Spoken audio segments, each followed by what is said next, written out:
हाँ जी बच्चों, क्या हाल है आपके। तो लास्ट लेक्चर में हमने किसके बारे में डिस्कस किया था? डिविडेंड के बारे में, है ना। डिविडेंड के पेमेंट के प्रोसीजर के बारे में कि डिविडेंड को हम किस तरीके से पे करते हैं, यही हमने डिस्कस किया था। अच्छा, तो क्या प्रोसीजर हमने अभी तक पढ़ा था? तो लास्ट हमने जो प्रोसीजर पढ़ा था, सबसे पहले हमने कहा था कि जो बोर्ड ऑफ डायरेक्टर्स है वो क्या करेंगे? बोर्ड रेजोल्यूशन पास करेंगे। बोर्ड ऑफ डायरेक्टर्स की मीटिंग होगी, उसमें मेजोरिटी से क्या हो जाएगा? बोर्ड रेजोल्यूशन पास हो जाते हैं। ठीक है। सेकंड, अच्छा, ये जो रेजोल्यूशन पास होता है इसको हम क्या बुलाते हैं? ये जो रेजोल्यूशन यहाँ पे डिविडेंड का पास हुआ, इस डिविडेंड को हम क्या बुलाएंगे? Proposed dividend. ठीक है। देन ये फाइनली डिविडेंड कहां पर जाता है? एनुअल जनरल मीटिंग में मेंबर्स के सामने। मेंबर्स इसको क्या करते हैं? अप्रूव करते हैं। अप्रूव करने का तरीका क्या रहता है यहाँ पे? Ordinary resolution. और जब ये रेजोल्यूशन पास हो जाएगा तो उसके विद इन 5 डेज हमें क्या करना पड़ेगा? ये एक सेपरेट बैंक अकाउंट में ट्रांसफर करना पड़ेगा इस डिविडेंड को। ठीक है। तो जब भी डिविडेंड डिक्लेयर होगा तो वो हमेशा एक सेपरेट बैंक अकाउंट में आपको क्या करना पड़ेगा? ट्रांसफर करना पड़ेगा। अच्छा, और डिविडेंड का पेमेंट कितने टाइम में हो जाना चाहिए? डिविडेंड का पेमेंट कितने टाइम में हो जाना चाहिए? Within 30 days. कहां से है ये 30 डेज? एजीएम से, या वो 5 दिन निकल जाने के बाद में? एजीएम से। हमारे पास 30 डेज है, उसके अंदर हमें पेमेंट करना पड़ेगा। इतना हमने अभी तक पढ़ा था क्या? अच्छा, इसके आगे भी हो गया था हमारा कि अगर ये डिविडेंड क्या रहा? अनपेड या अनक्लेम्ड रहा, देन इस केस में ये फिर से क्या जाएगा? एक सेपरेट बैंक अकाउंट में जाएगा, जिस बैंक अकाउंट का नाम क्या रहेगा? Unpaid dividend account. कितने दिन में जाएगा ये? 7 डेज। ये 7 दिन कहां से थे? आफ्टर 30 डेज या declaration of dividend? After 30 days. ठीक है। तो 7 डेज आफ्टर 30 डेज ये हमें कहां भेजना है? अनपेड डिविडेंड अकाउंट में। ये एक अभी तक सिंपल सा प्रोसीजर समझ आ रहा है? पक्का? हाँ या ना? अच्छा, अब इसके बाद में अब हम ये देखते हैं कि सर क्या होगा अगर ये डिविडेंड जो हमें 30 डेज में कंपनी को पे करना था और अगर कंपनी ने पे नहीं किया। यहां पे गलती मैं किसकी मान के चल रहा हूं? कंपनी की। कि कंपनी की गलती थी, कंपनी को पे करना चाहिए था डिविडेंड, लेकिन 30 डेज में कंपनी ने डिविडेंड पे नहीं किया। तो गलती किसकी? कंपनी की गलती। तो यहां पे कंपनी की अगर गलती है तो कंपनी के ऊपर थोड़ी क्या लगेगी? पनिशमेंट भी लगेगी। और पनिशमेंट यहां पे किस रूप में है? इंटरेस्ट के रूप में, सिंपल इंटरेस्ट के रूप में। कि कंपनी को क्या करना पड़ेगा? सिंपल इंटरेस्ट पे करना पड़ेगा एट द रेट ऑफ 18%। ठीक है। 18% जितना भी डिविडेंड का अमाउंट है उस पर क्या पे करना पड़ेगा? 18% डिविडेंड पे करना पड़ेगा। ये बात समझ आ रही है अभी तक? हाँ या ना? अच्छा, दूसरी बात, कंपनी अगर क्या रह जाता है? अनक्लेम डिविडेंड रह जाता है या अनपेड डिविडेंड रह जाता है, तो क्या करना पड़ता है? 7 दिन बाद, 7 दिन के अंदर अंदर क्या करना पड़ेगा? अनपेड डिविडेंड अकाउंट में ट्रांसफर करना पड़ेगा। और अगर सर नहीं किया तो यहां पे भी क्या लगेगी? पेनल्टी। जो पेनल्टी किस रूप में है? इंटरेस्ट के रूप में। और यहां पर इंटरेस्ट कितना है? 12%। ये कंफ्यूज मत हो जाना कि सर कहीं पे 18 आ रहा है और कहीं पे 12 आ रहा है। तो ये 18 किसके लिए है? जब कंपनी ने डिफॉल्ट किया किस चीज में? पेमेंट पे करने में। ठीक है। डिविडेंड का अमाउंट पे करने में अगर कंपनी ने डिफॉल्ट किया तो 18% इंटरेस्ट। और ये 12% किसके लिए है? अगर कंपनी ने डिफॉल्ट किया किसमें? अनपेड डिविडेंड अकाउंट में ट्रांसफर करने में। अगर क्या कर दिया कंपनी ने? डिफॉल्ट किया, तो कितना पे करना पड़ेगा? 12%। समझ आ रही है बात? बोलो हाँ या ना? अच्छा, नेक्स्ट, सर ये इस अकाउंट में कब तक पड़ा रहेगा? डिविडेंड कब तक रहेगा इसमें? बोलो, ये डिविडेंड कब तक इसमें रहेगा? कोई टाइम लिमिट है या जिंदगी भर? ये पैसा कंपनी का मान लेते हैं जिंदगी भर तक कोई आया नहीं, तो क्या कंपनी इस पैसे को यूज कर सकती है? ध्यान रखना, इस अनपेड डिविडेंड अकाउंट में, ये अनपेड डिविडेंड अकाउंट में जो भी रुपया पड़ा है कंपनी अपने खर्चों के लिए यूज नहीं कर सकती है। इसका पेमेंट जो होगा या इसका जो यूज होगा इस अकाउंट का, सिर्फ और सिर्फ किसके पेमेंट के लिए होगा? डिविडेंड के पेमेंट के लिए। जैसे मान लेते हैं कि इस अकाउंट के अंदर आज 2000 अगर 20-21 की बात करूं, 2020-21 का डिविडेंड डिक्लेयर हुआ और वो जो है कंपनी या जो शेयर होल्डर है वो 30 दिनों में मांगने आया ही नहीं, तो कंपनी ने अगले 7 दिनों के अंदर अंदर क्या कर दिया, इस अकाउंट में वो पैसा ट्रांसफर कर दिया। अच्छा, हमारा कितना था बाकी अमाउंट, बस 50 करोड़ बाकी था, और 50 करोड़ हम किस में भेज देंगे बताओ, अनपेड डिविडेंड अकाउंट में भेज देंगे। अब ये 50 करोड़ अनपेड डिविडेंड अकाउंट में जो गया, तो मैं ये कह रहा हूं कि सर ये कितने टाइम तक इसी में ही पड़ा रहेगा। तो एक यहां पे क्या दी गई है, टाइम लिमिट, बोला कि 7 सालों तक, 7 साल तक ये पैसा इस अकाउंट में पड़ा रहेगा। 7 साल तक अगर कोई शेयर होल्डर आता है जो कहता है जी मेरा 2020-21 का डिविडेंड बाकी है, तो हम उसको कहां से दे देंगे, अनपेड डिविडेंड अकाउंट से दे देंगे। सर 7 साल के बाद आया तो 7 साल के बाद हम उसको डिविडेंड का पैसा नहीं देंगे। हम का मतलब कंपनी ये पैसा नहीं देगी। सर क्यों नहीं देगी, क्योंकि 7 साल बाद कंपनी के पास खुद के पास ही नहीं रहेगा। क्यों नहीं रहेगा, क्योंकि यहां पे क्या बोला गया कि जैसे ही 7 साल कंप्लीट हो जाए, यहां पर 7 इयर्स जैसे ही कंप्लीट हो जाए, कंपनी को ये पैसा गवर्नमेंट के पास में डिपॉजिट करना पड़ेगा, क्योंकि ये पैसा पब्लिक का है। ये पैसा किसका है बोलो, गवर्नमेंट। एक बार क्या हो गया, डिविडेंड डिक्लेयर हो गया, इसका मतलब कंपनी की लायबिलिटी है कि पब्लिक को ये रुपया देना पड़ेगा। ठीक है, अब पब्लिक तो मांगने आई नहीं, तो पब्लिक के बिहाफ पे जनरली कौन रहता है बताओ, गवर्नमेंट। गवर्नमेंट किसके बिहाफ पे काम करती है जनरली, पब्लिक के बिहाफ पे। तो ये पैसा जो है वो किसको दे दिया जाएगा, गवर्नमेंट को। गवर्नमेंट को किस रूप में दिया जाएगा, गवर्नमेंट का एक फंड है IEPF, investor education protection fund. तो इस अकाउंट में क्या कर देंगे, हम ये पैसा ट्रांसफर कर देंगे।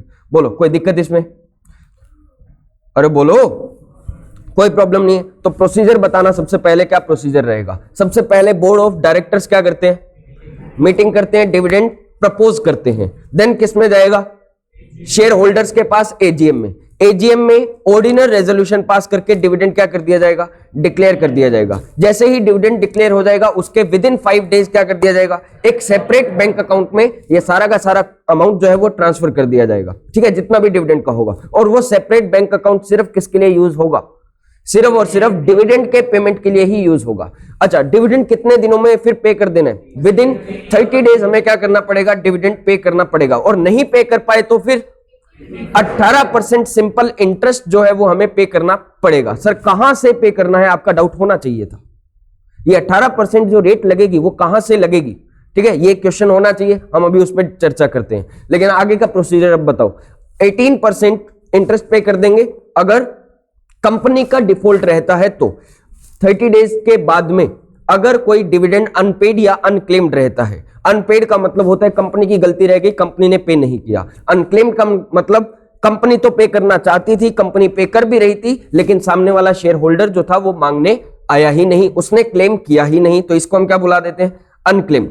ठीक है, तो अब जो अनक्लेम्ड डिविडेंड रह गया कौन से अकाउंट में पड़ा होगा, ये वाला जो अनक्लेम्ड डिविडेंड या अनपेड डिविडेंड होगा वो कौन से खाते में पड़ा होगा, ये सेपरेट बैंक अकाउंट जो हमने 5 दिन के लिए 5 दिन में जो ओपन किया था ना, उसमें पड़ा होगा। तो ये जो वहां से रुपया निकाल के किसमें भेज दिया जाएगा, अनपेड डिविडेंड अकाउंट में भेज दिया जाएगा कंपनी को। और इस खाते में कब तक पड़ा रहेगा, 7 सालों तक। अगर कोई शेयर होल्डर चाहता है कि मेरे को 2020-21 का डिविडेंड मिले, बाद में भी आता है अगर वो, तो वो कब तक जा सकता है कंपनी के पास, 7 सालों तक जा सकता है। 7 सालों तक नहीं गया तो देन ये जो पैसा है वो कंपनी को इस खाते में कब तक रखना है, कंपनी को 7 सालों तक। 7 साल कहां से, जिस दिन डिपॉजिट करवाया था, जिस दिन अनपेड डिविडेंड अकाउंट में हमने डिपॉजिट किया था, वहां से 7 सालों तक ये इसमें पड़ा रहेगा। उसके बाद में इसको कहां भेज दिया जाएगा, IEPF, गवर्नमेंट का फंड है। क्या नाम है, फुल फॉर्म क्या है,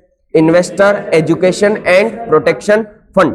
ठीक है, गवर्नमेंट का फंड है। हम इसको पढ़ेंगे भी अच्छे से पढ़ेंगे, इसमें सेक्शन 125 जब हम पढ़ेंगे तो ये इन्वेस्टर एजुकेशन प्रोटेक्शन फंड का ही है, इसी चैप्टर में ही है ये। ठीक है, तो यहीं पढ़ेंगे इसको। तो ये बात समझ आ रही है अभी तक, ये पूरा प्रोसीजर समझ आ रहा है डिविडेंड का, बोलो कोई दिक्कत नहीं। अब हमारी बात आती है सर जो सिंपल इंटरेस्ट 18% पे करना है वो कहां से पे करना है। तो जिस दिन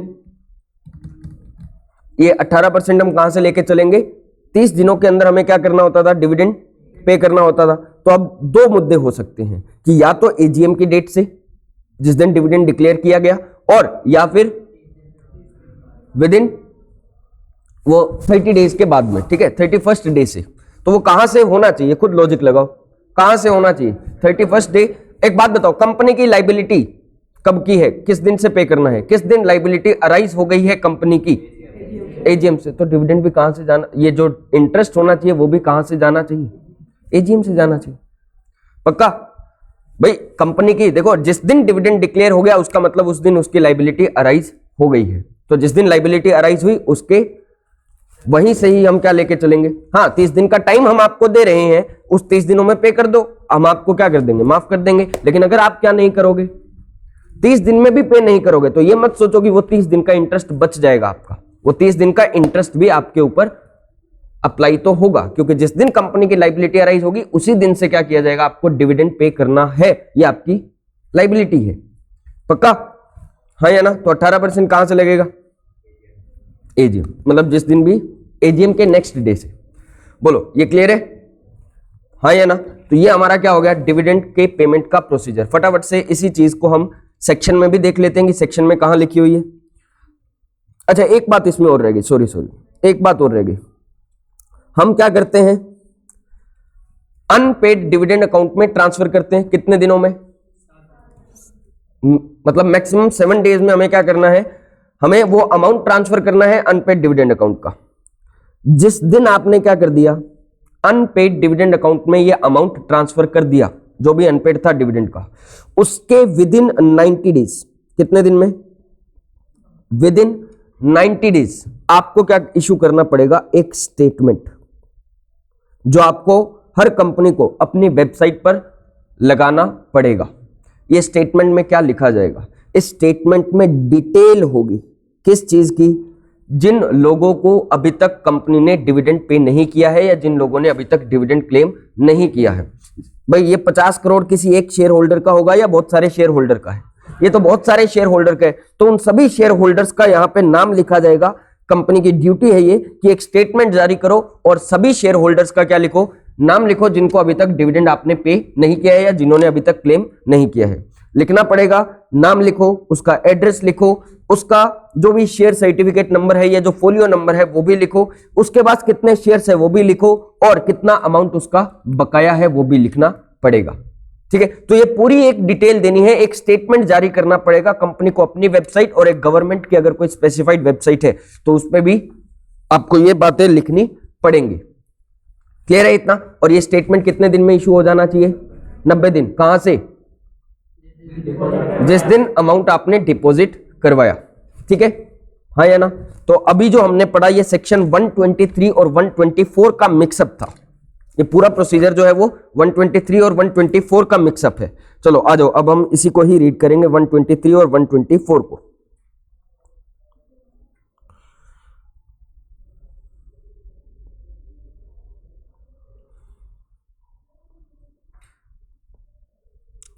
तो ये 123 सबसेक्शन 4, ये क्या कहते हैं,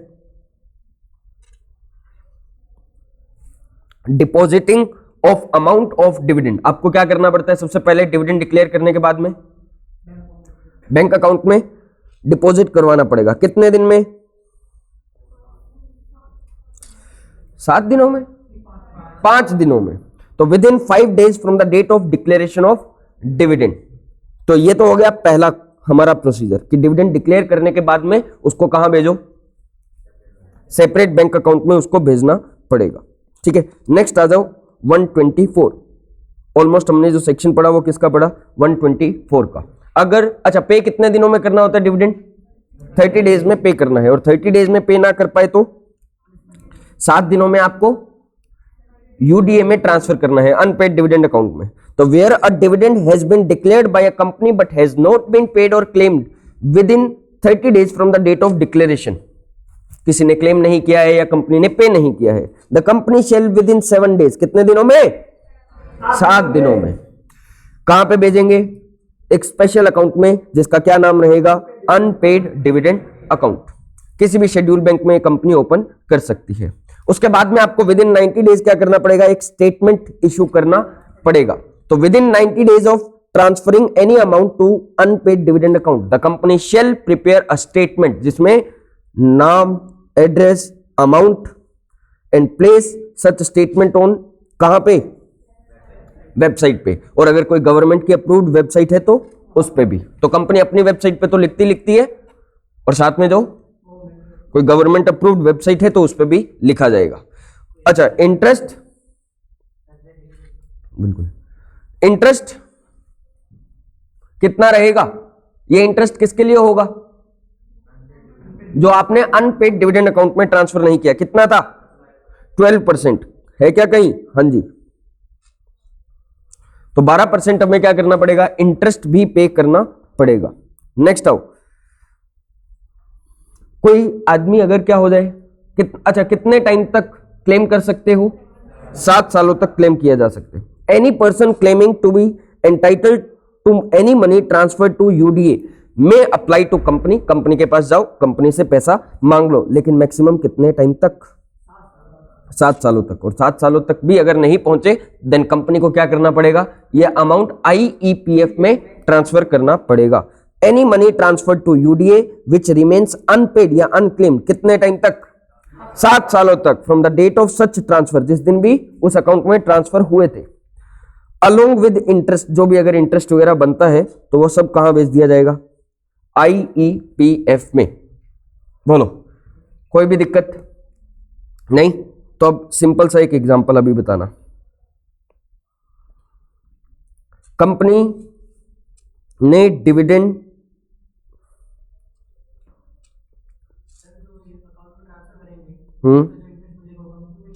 नहीं, कंपनी का क्यों है? सब साथ में जाएगा, वो कंपनी का इंटरेस्ट नहीं माना जाएगा, शेयर होल्डर्स का। क्या चीज? अभी बताता हूँ, 1 मिनट रुको, बताता हूँ। अच्छा, ये कंपनी का फाइनेंशियल ईयर था 1/4/2019 और खत्म हुआ 31 मार्च 2020 को। ठीक है। डिविडेंड जो कंपनी ने डिक्लेयर किया वो कब डिक्लेयर किया? 15 जुलाई 2020 को। 15 जुलाई नहीं, अपने लेते हैं 15 सितंबर। ठीक है।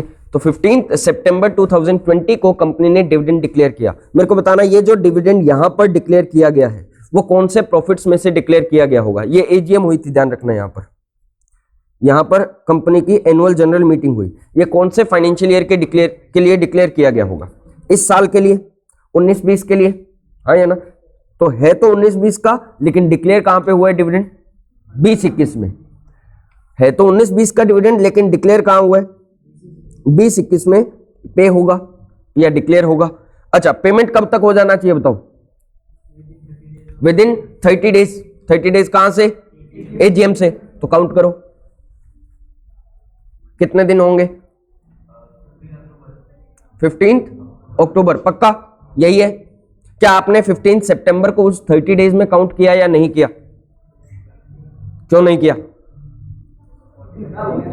क्या हो गया? वो दिन तो खराब हो गया।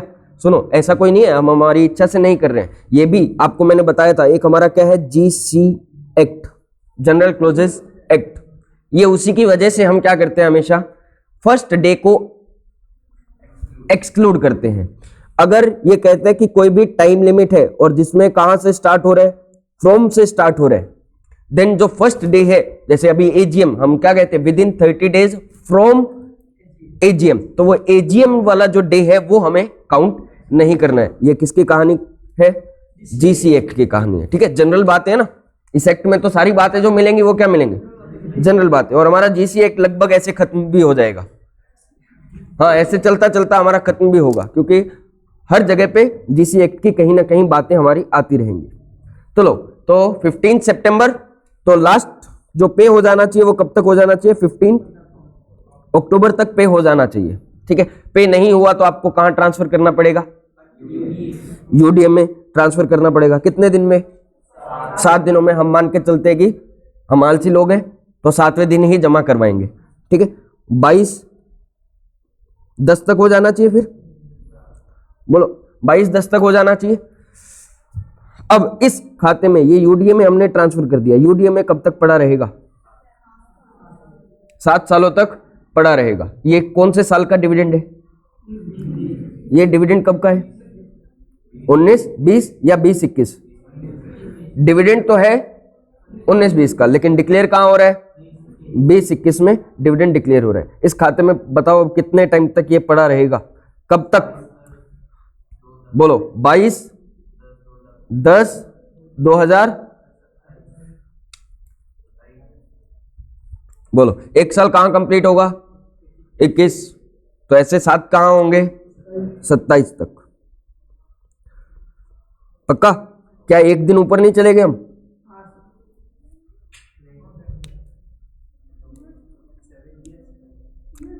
हाँ 7 ईयर्स। कंपनी को कब तक रखने हैं? 7 सालों तक। 7 साल कंप्लीट कब होंगे?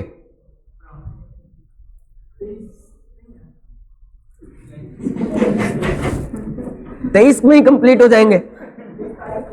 अच्छा 21 तारीख तक वैसे 7 साल आपके कंप्लीट हो जाएंगे यहां पर, ठीक है? 21 तक कंप्लीट हो जाएंगे भाई। 21 क्या बनेगा? अक्टूबर 2027 तक आपके 7 साल ये कंप्लीट हो जाएंगे। उसके बाद में आपको क्या करना पड़ेगा? ये अमाउंट IEPF में ट्रांसफर करना पड़ेगा। सर ये बात तो हमें ऑलरेडी मालूम थी, नहीं क्या बताई? अब नई बात सुनना। इसमें नई बात क्या है? यहां पे अभी तक हम सिर्फ क्या कर रहे थे? डिविडेंड का अमाउंट जो है वो अगर 7 साल तक किसी ने क्लेम नहीं किया तो वो हम कहां भेज रहे हैं? IEPF में। नेक्स्ट प्रोविजन ये कहता है कि अगर किसी भी शेयर होल्डर ने 7 लगातार सालों का डिविडेंड, कंपनी ने हर साल डिविडेंड डिक्लेयर किया, ठीक है, 7 लगातार साल तक किसी ने भी या किसी शेयर होल्डर ने डिविडेंड मांगा ही नहीं 7 सालों तक, देन उस शेयर होल्डर का जो इन्वेस्टमेंट है, इन्वेस्टमेंट क्या होगा? उसके शेयर्स, वो भी कहां ट्रांसफर कर दिए जाएंगे? IEPF में। मान लेते हैं कि देखो इसमें हाँ कंफ्यूजिंग है, अभी समझाते हैं क्या है। लेकिन अभी सिंपल सुनो, अभी क्या है? 19-20 का भी कंपनी ने डिविडेंड डिक्लेयर किया, 20-21 का भी डिविडेंड डिक्लेयर किया, 21-22 का भी डिविडेंड डिक्लेयर किया। ऐसे करके कंपनी ने 7 लगातार सालों तक डिविडेंड डिक्लेयर करते गए। हाँ करते जा रहे हैं, डिविडेंड तो डिक्लेयर करते जा रहे हैं, लेकिन जो शेयर होल्डर है वो डीट नहीं है 25-26 तक, ठीक है? हर साल का कंपनी ने डिविडेंड डिक्लेयर किया है, हर साल कंपनी ने डिविडेंड डिक्लेयर किया, ठीक है? लेकिन किसी भी ईयर में डिविडेंड मांगा ही नहीं शेयर होल्डर ने। तो ऐसे केस में आपका लॉ ये मानता है भैया 7 सालों तक कहां गायब हो? किसी भी ईयर में आप डिविडेंड क्लेम ही नहीं कर रहे। सर कोई भी आदमी डिविडेंड डिक्लेयर या क्लेम क्यों नहीं करेगा? क्या दिक्कत होगी उसके, है ना? क्या दिक्कत क्या होगी उसके? चलो सुनते हैं क्या प्रॉब्लम हो सकती है किसी भी आदमी के। मान लेते हैं कि हम बात करते हैं रिलायंस के शेयर की, ठीक है? रिलायंस के शेयर की फेस वैल्यू कितनी है? 10 रुपए। मार्केट वैल्यू लगभग कितनी चल रही होगी? 2000 के आसपास, 2000 के आसपास, ठीक है? इस मतलब इसकी फेस वैल्यू 10 रुपए और मार्केट वैल्यू कितनी चल रही है? 2000 रुपए। अब हम किसके पॉइंट ऑफ व्यू से बात करते हैं? मान लेते हैं शाहरुख खान की बात करते हैं, SRK की बात करते हैं। SRK ने क्या हो गया? किसको लेके आऊं? तो किसको लेके आऊं? हाँ क्या बोल रहे हैं? चलो छोड़ो, फालतू कोई बात कर रहा होगा, पक्की बात है। चलो SRK ने क्या कर रखे हैं? कंपनी के शेयर्स खरीदे हुए हैं। कितने शेयर्स खरीदे थे? 10 शेयर्स खरीदे थे, ठीक है? SRK ने कंपनी के 10 शेयर्स खरीदे हुए हैं। मतलब कितने का इन्वेस्टमेंट हो गया इसका? 20,000 के लगभग का इन्वेस्टमेंट, ठीक है? 20,000 रुपए किसमें लगा रखे हैं? SRK ने रिलायंस में। अब कंपनी ने क्या किया? रिलायंस ने 20% डिविडेंड डिक्लेयर किया है। बताओ कितना मिलेगा SRK को? 20 रुपए। 20 रुपए का चेक आएगा उसके पास डिविडेंड का? हाँ आएगा, वास्तव में आएगा, इसमें दिक्कत नहीं है, आता है बिल्कुल। अगर 51 रुपए का है, 52 रुपए का है, जितने एग्जैक्ट उतने का ही आता है चेक, तो दिक्कत क्या है उसमें? अब शाहरुख खान के पास में 20 रुपए का क्या आ रहा है? चेक आता है। 2019-20 में भी आया, मतलब जो फर्स्ट हमारा ईयर है उसमें भी आया। सेकेंड ईयर के लिए भी कितने का आ रहा है? 20 रुपए का चेक। थर्ड ईयर के लिए भी कितने का आ रहा है? 20 रुपए का चेक। अब बताओ क्या आपको लगता है SRK जाता होगा? कितना हो गया? 20 या नालायको कितना आएगा? हाँ 20 ही तो आएगा, 20 ही तो आएगा, सही तो है। 2 रुपए तो डिविडेंड आएगा,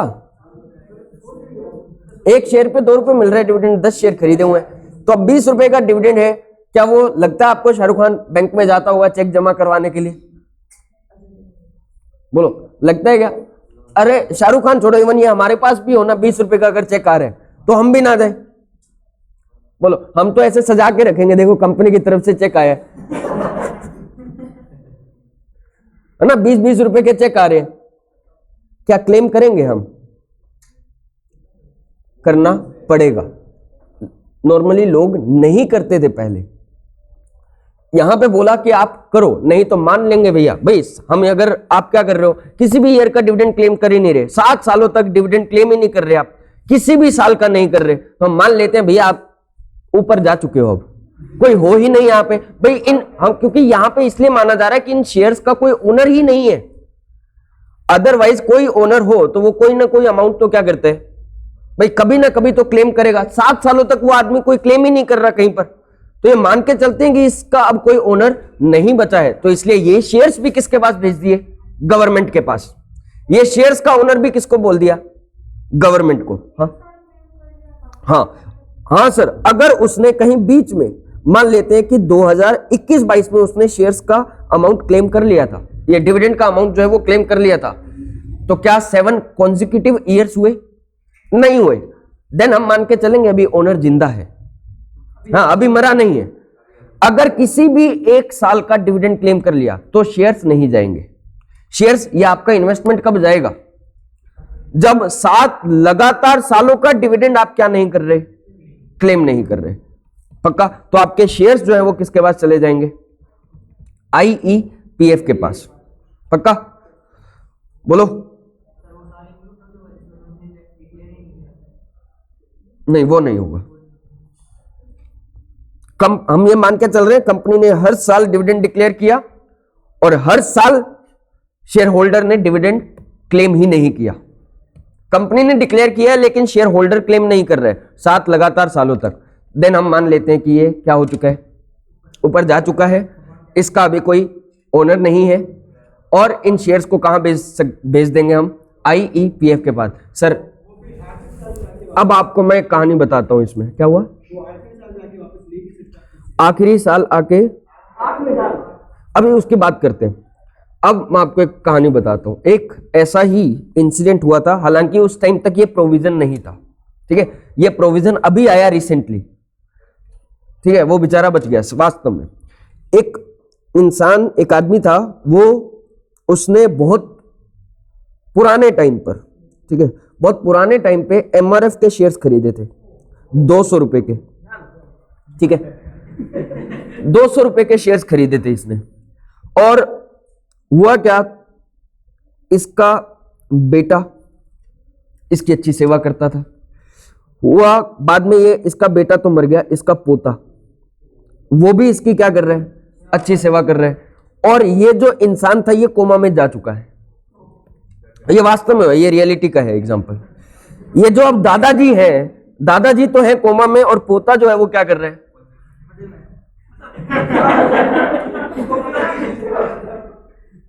वो सेवा कर रहा था बढ़िया दादा की, ठीक है, और उसको ऐसा कुछ मालूम नहीं था कि दादाजी ने क्या किए हुए हमारे शेयर्स खरीदे हुए, और अच्छे खासे 300-400 शेयर्स खरीदे हुए थे, ठीक है, ऐसा नहीं है कोई एक शेयर के, 300-400 शेयर्स खरीदे हुए थे। अब बाद में हुआ क्या, जैसे अब जब ये चला गया और मतलब कुछ टाइम बाद ये कोमा से बाहर आ गए, एंड बाद में इन्होंने क्या किया, ये MRF के शेयर्स लगभग 20-30 साल ये कोमा में रहे थे, ठीक है, और बाद में इन्होंने क्या किया, ये शेयर्स किसके नाम पे कर दिए? पोते के नाम पे कर दिया। पोता बैठा बैठा अब, और ये अभी रिसेंट की बात है, ठीक है, रिसेंटली क्या हुआ, ये शेयर्स जो है वो 70,000 के आसपास चल रहा था। जो एक शेयर 200 रुपए में खरीदा हुआ था वो 70,000 के आसपास एक शेयर की वैल्यू चल रही है MRF की। तो वो रातों रात जो है वो पोता क्या बन गया? करोड़पति बन गया वो। तो इसीलिए कहता हूं सेवा किया करो, कहीं ना कहीं क्या पता क्या छुपा रखा हो, है ना, मेवा मिल गया। लेकिन एक बात बताना, अगर यही क्या होता, ये लो आज की डेट, मतलब अगर उस टाइम ये लो होता, देन तो ये शेयर्स किसके पास जा चुके होते, आईईपीएफ के पास में जा चुके होते, ठीक है, गवर्नमेंट के होते ये शेयर्स। तो सर क्या कोई आदमी क्लेम नहीं कर सकता क्या? तो मान लेते हैं किसी आदमी ने नहीं लिए यार 7 सालों तक कोई डिविडेंड नहीं लिया, आपने तो उसके इन्वेस्टमेंट ही कहां भेज दिया, गवर्नमेंट के पास, तो क्या बाद में आदमी क्लेम नहीं कर सकता? कर सकता है, ऐसी बात नहीं है कि कर नहीं सकता। आपको फिर कंपनी से नहीं मांगने हैं फिर शेयर्स, आपको तो किसके पास जाना पड़ेगा, फिर गवर्नमेंट के पास जाना पड़ेगा। अब आपको भी मालूम है कि गवर्नमेंट दफ्तरों में अगर जाना है तो पूरे धक्के तो आपको खाने पड़ेंगे। शेयर्स तो मिल जाएंगे नो डाउट, ठीक है, शेयर्स मिल जाएंगे, लेकिन आपको पूरा का पूरी आपको मेहनत करनी पड़ेगी। क्या चीज? हाँ ठीक है, शेयर्स मिल जाएंगे नो डाउट, बिल्कुल, वो फिर आपको नहीं मिलेंगे, आपके पोतों को ही मिलेंगे, है ना। आसानी से मिल जाए तो अच्छी बात है, किस्मत वालों को मिल जाते हैं गवर्नमेंट से कोई आसानी से। ठीक है, इतना ये बात समझ आ रही है। तो लास्ट वाला प्रोविजन बहुत ज्यादा इंपॉर्टेंट था, क्योंकि इसमें आपका क्या जा रहा है, अभी तक तो डिविडेंड ही जा रहा था गवर्नमेंट के पास, और यहां पे क्या जा रहा है, आपके शेयर्स जो है वो किसके पास जा रहे हैं, गवर्नमेंट के पास जा रहे हैं। ठीक है, पढ़ेंगे ये लास्ट वाला प्रोविजन हमारा। तो transfer of shares to IEPF, IEPF authority के पास में। आईईपीएफ वैसे तो एक फंड का नाम हो गया, लेकिन इसको मैनेज करने के लिए, इसको एडमिनिस्ट्रेशन के लिए एक अथॉरिटी बना रखी है, जो हम पूरा सेक्शन 125 में पढ़ेंगे। तो all shares in respect of dividend has not been paid और क्लेम्ड फॉर 7 कॉन्जिक्यूटिव ईयर्स, 7 लगातार सालों तक आपने डिविडेंड क्लेम नहीं किया है, 7 या 7 से ज्यादा, तो वो शेयर्स जो है वो सारे के सारे शेयर्स कहां पे ट्रांसफर हो जाएंगे, किसके नाम पे ट्रांसफर कर दिए जाएंगे, आईईपीएफ अथॉरिटी के नाम पर। और इसका क्या इशू किया जाता है, एक स्टेटमेंट भी इशू किया जाता है, इसमें भी एक स्टेटमेंट इशू किया जाता है, जिसमें आपको ये बताना पड़ता है कि कौन कौन से शेयर्स आईईपीएफ अथॉरिटी के नाम पर हो गए हैं। पक्का? बाद में क्या वो क्लेम कर सकता है, नहीं कर सकता? क्लेम तो कर ही सकता है, ऐसा थोड़ी है। तो right of owner of transferred share to reclaim, तो वो बाद में रिक्लेम कर सकते हैं, वो कह सकते हैं कि ये शेयर्स तो मेरे, मेरे को तो, मैं मरा नहीं अभी तक। तो any claimant of shares to transferred IEPF, transfer to IEPF shall be entitled to reclaim. पक्का? तो ये हमारा सेक्शन 124 जो है वो ऑलमोस्ट कंप्लीट हो गया है, कोई दिक्कत नहीं है। एक प्रोसीजर था पूरा का पूरा, वो प्रोसीजर में कोई प्रॉब्लम नहीं आई। ठीक है, चलो ये तो हो गई डिविडेंड को पे कैसे किया जाता है, इनसे रिलेटेड बातें। नेक्स्ट हम जो बात कर रहे हैं वो किससे रिलेटेड है, डिविडेंड कहां से दिया जाएगा। चलो डिविडेंड कहां से दिया जाएगा इसको भी छोड़ते हुए पहले हम ये देखेंगे डिविडेंड के टाइप कितने होते हैं। डिविडेंड बताओ कितने टाइप का, 2 टाइप का। डिविडेंड की हमें एक डेफिनेशन दी हुई है सेक्शन 2 क्लोज 35 के अंदर। क्या डेफिनेशन है, डिविडेंड इंक्लूड्स इंटरम डिविडेंड। ठीक है, तो मतलब जो डिविडेंड है वो नॉर्मल डिविडेंड तो है ही, उसमें कोई प्रॉब्लम नहीं है, लेकिन इस डिविडेंड के अंदर कौन सा डिविडेंड इंक्लूड है, इंटरम डिविडेंड भी इंक्लूड है। तो जो नॉर्मली अगर हम डिविडेंड की बात करें तो 2 टाइप का, एक फाइनल डिविडेंड और दूसरा इंटरम डिविडेंड। अब फाइनल डिविडेंड क्या होता है, नॉर्मल डिविडेंड। जो डिविडेंड कहां डिक्लेयर होगा, एजीएम में। जो डिविडेंड कहां डिक्लेयर होता है, एजीएम में, उसको हम क्या बुलाते हैं, फाइनल डिविडेंड। तो अभी तक जो हम मान के चल रहे थे, जो भी हमने पूरा प्रोसीजर पढ़ा था, उसमें हमने डिविडेंड कहां डिक्लेयर किया था, एजीएम में ही डिविडेंड डिक्लेयर किया था। ठीक है, और दूसरा जो डिविडेंड है वो कौन सा है, इंटरम डिविडेंड। इंटरम डिविडेंड क्या होता है, dividend declared between 2 AGM, 2 AGM के बीच में जो डिविडेंड डिक्लेयर किया जाएगा उसको हम क्या बुलाते हैं, इंटरम डिविडेंड। ठीक है, अब सबसे पहले तो हमें यह देखना पड़ेगा कि एजीएम होती कब है, एजीएम कब होती है। तो एजीएम के वैसे तो 3-4 टाइम लिमिट्स है, 3 टाइम लिमिट्स है हमारे पास, लेकिन हम ये मान के चलते हैं कि एजीएम कब हो जानी चाहिए, within 6 months from closure of financial year. ठीक है, तो फाइनेंशियल ईयर क्लोज होने के 6 मंथ्स के अंदर अंदर क्या हो जाना चाहिए, एजीएम हो जाना चाहिए। तो अब अगर मैं बात करूं कौन से ईयर की, 18-19 की अगर बात करूं, 18-19 फाइनेंशियल ईयर है, तो इसका एजीएम कब तक हो जाएगा, बोलो क्या बनेगा, 30 सितंबर 2019 तक एजीएम हो जानी चाहिए। ठीक है, यहां पे एजीएम हो रही है। अच्छा, उसके बाद में अगर मैं बात करूं 1920 की, तो ये इसकी एजीएम कब तक होगी, 30/9/2020, यहां तक इसकी एजीएम हो जाएगी। ठीक है, ये तो हो गए एजीएम की बातें कि एजीएम कब कब हो रही है। तो दो एजीएम के बीच में जो भी डिविडेंड क्या होगा, डिक्लेयर होगा, वो सब डिविडेंड क्या कहलाएंगे, इंटरम डिविडेंड कहलाएंगे। ये बात समझ आ रही है अभी तक तो पक्का। अब इंटरम डिविडेंड क्यों डिक्लेयर करना है सर, दिक्कत क्या है यार, एजीएम आएगी तब दे देंगे ना भाई, जब एजीएम आएगी तब दे देंगे, कोई प्रॉब्लम है क्या। हाँ हाँ, हो सकता है, सिंपल सी बात कि कंपनी को, भाई एक बात सुनो, जैसे यहां मान लेते हैं कि इस क्वार्टर के अंदर, कौन सा क्वार्टर हो गया ये, यहां से लेकर दिसंबर तक, इन 3 महीनों में कंपनी को प्रॉफिट्स खूब हुए हैं, इन 3 महीनों में कंपनी को प्रॉफिट्स खूब हो रहे हैं, तो कोई दिक्कत है क्या अगर हम डिविडेंड बांट दे तो,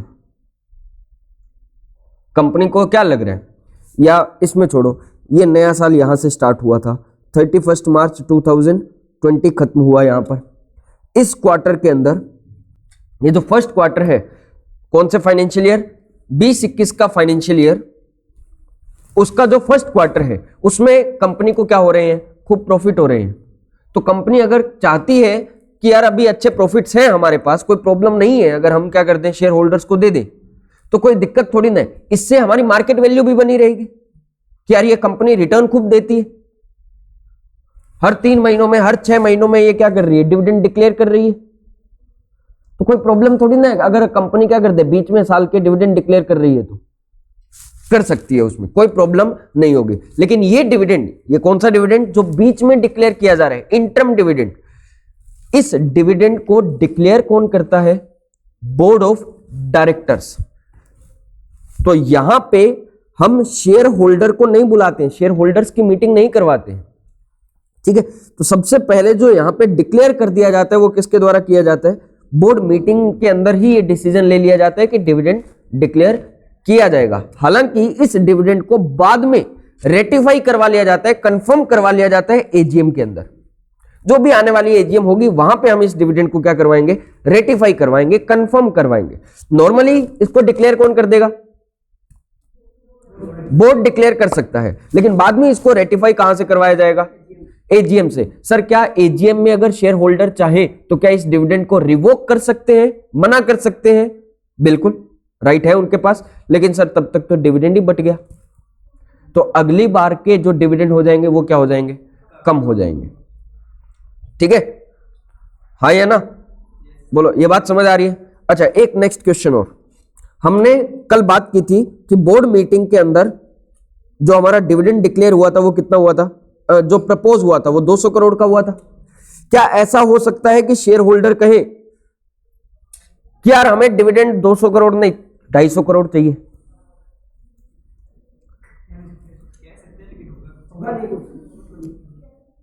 बोलो, बोर्ड ऑफ डायरेक्टर कहते हैं कि 200 करोड़ का डिविडेंड डिक्लेयर किया जाएगा, शेयर होल्डर कह रहे हैं नहीं, अपना कितने को करना है, 250 करोड़ का डिविडेंड चाहिए, 250 करोड़ का। मतलब जितना बोर्ड ने प्रपोज किया या बोर्ड ने जितना रिकमेंड किया डिविडेंड, क्या उससे ज्यादा डिविडेंड शेयर होल्डर अप्रूव कर सकते हैं या नहीं कर सकते, उससे ज्यादा अप्रूव नहीं कर सकते, पक्का, हाँ या ना। सेकंड, बोर्ड मीटिंग के अंदर डिसाइड हुआ कि जो डिविडेंड है वो 200 करोड़ का डिक्लेयर होना चाहिए, उन्होंने रिकमेंड किया बोर्ड ऑफ डायरेक्टर्स ने। शेयर होल्डर कहते कि नहीं, हम तो 100 करोड़ का डिविडेंड ही डिक्लेयर करेंगे, बोलो ये पॉसिबल है, बिल्कुल ये पॉसिबल है, इसमें कोई दिक्कत नहीं है। ठीक है, तो सिंपल सा रूल क्या है कि शेयर होल्डर्स कितना डिविडेंड डिक्लेयर कर सकते हैं, जितना बोर्ड ने प्रपोज किया है या तो उतना या उससे कम, उससे ज्यादा डिविडेंड जो है वो शेयर होल्डर्स अप्रूव नहीं कर सकते। समझ आ रही है बात, हाँ या ना? तो आज हमने, चलो अब फाइनली बताओ आज की पूरी हमारी क्लास में हमारे क्या क्या डिस्कशन जो हुए हैं। फर्स्ट, डिविडेंड का पेमेंट का प्रोसीजर। सबसे पहले स्टार्ट कहां से होते हैं हम? बोर्ड मीटिंग से, कि बोर्ड मीटिंग में रेजोल्यूशन पास होगा, उसके बाद में एजीएम, एजीएम से और ऑर्डिनरी रेजोल्यूशन पास करके हम कहां पे विदिन 5 डेज हम क्या कर देंगे, डिविडेंड को एक सेपरेट बैंक अकाउंट में ट्रांसफर कर देंगे। विदिन 30 डेज पेमेंट जो है वो कर दिया जाएगा, ठीक है। उसके बाद में अगर पेमेंट नहीं कर पाए या अनक्लेम रहा डिविडेंड तो देन यूडीए में हम ट्रांसफर करेंगे, कितने दिनों में? 7 डेज में। और अगर नहीं कर पाए ट्रांसफर तो 12% इंटरेस्ट हमें पे करना पड़ेगा। और जिस दिन हमने ट्रांसफर किया उसके विदिन 90 डेज, विदिन 90 डेज में एक स्टेटमेंट इशू करना पड़ेगा जिसमें क्या होगी, पूरी की पूरी डिटेल होगी, ठीक है। उस अकाउंट में कब तक रहेगा ये डिविडेंड? 7 सालों तक वो डिविडेंड पड़ा रहेगा। और जैसे ही 7 साल कंप्लीट होंगे वो अमाउंट कहां पे भेज दिया जाएगा? आईईपीएफ के पास में भेज दिया जाएगा। इसी से रिलेटेड शेयर्स का प्रोविजन क्या है वो, कि अगर 7 कॉन्जिक्यूटिव ईयर्स के डिविडेंड आपने क्लेम नहीं किए, किसी भी शेयर होल्डर ने 7 कॉन्जिक्यूटिव ईयर्स के डिविडेंड क्लेम नहीं किए, देन वो अमाउंट भी ट्रांसफर, वो शेयर्स किसके पास में ट्रांसफर हो जाएंगे? आईईपीएफ अथॉरिटी के नाम पर ट्रांसफर हो जाएंगे, ठीक है। नेक्स्ट हमने क्या कहा कि बोर्ड जो है, जो भी उसने डिविडेंड रिकमेंड किया है, क्या उससे ज्यादा डिविडेंड शेयर होल्डर्स अप्रूव कर सकते हैं? नहीं कर सकते? नहीं कर सकते हैं। शेयर होल्डर मैक्सिमम जितना बोर्ड ने बोला है उतना ही डिविडेंड डिक्लेयर कर सकते हैं या उससे कम कर सकते हैं, पक्का। इंटरम डिविडेंड क्या होगा? जो 2 एजीएम के बीच में डिविडेंड डिक्लेयर किया जाएगा। चलो नेक्स्ट बातें हम करेंगे अगली क्लास में।